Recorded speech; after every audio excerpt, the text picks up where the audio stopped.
Bayangkan sebuah kota yang tiba-tiba harus ditinggalkan selamanya. Rumah, sekolah, dan kehidupan sehari-hari ditinggal begitu saja.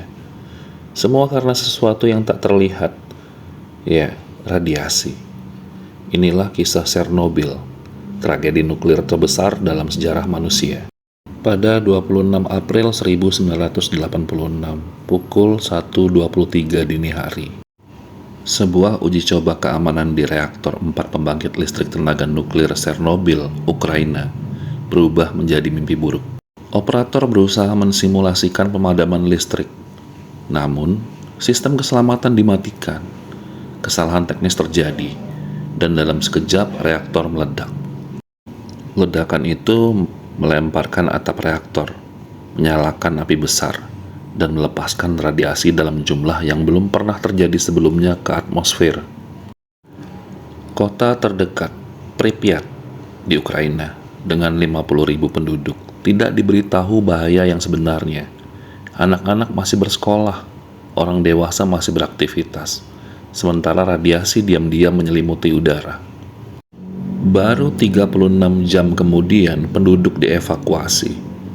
Mereka diberitahu hanya untuk pergi sementara, tapi kenyataannya mereka tak pernah kembali.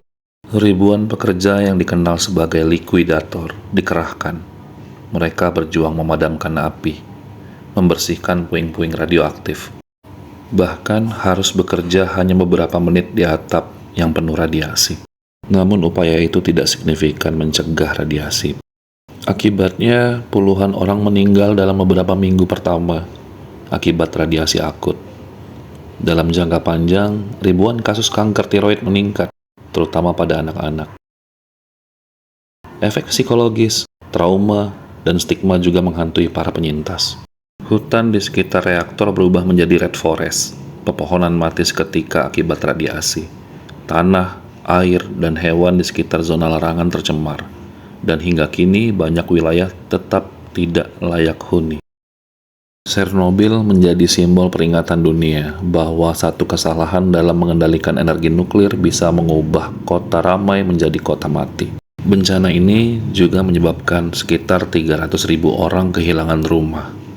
Ekonomi hancur, biaya penanggulangan membengkak hingga ratusan miliar dolar. Bencana ini juga menguncang politik dunia. Uni Soviet dituduh menutupi informasi. Dan akhirnya tragedi Chernobyl menjadi salah satu faktor runtuhnya kepercayaan publik terhadap pemerintah. Pripyat, kota yang terdampak, kini menjadi kota hantu. Banyak apartemen ditelan lumut, sekolah yang tidak terurus, yang dulu penuh buku dan mainan, kini ditinggalkan. Roda biang lala berkarat tanpa pernah berputar lagi. Suara tawa anak-anak berganti dengan kesunyian, hanya angin yang berhembus di jalanan kosong. Pripyat membeku dalam waktu, menjadi saksi bisu betapa cepatnya kehidupan bisa hilang karena sesuatu yang tak terlihat, yaitu radiasi. Pripyat masih berdiri, tapi hanya sebagai hantu masa lalu. Chernobyl mengingatkan kita bahwa teknologi bisa menjadi penyelamat, tapi juga bisa menjadi bencana. Kalau kalian suka dengan video ini, jangan lupa di komen, like, dan subscribe ya.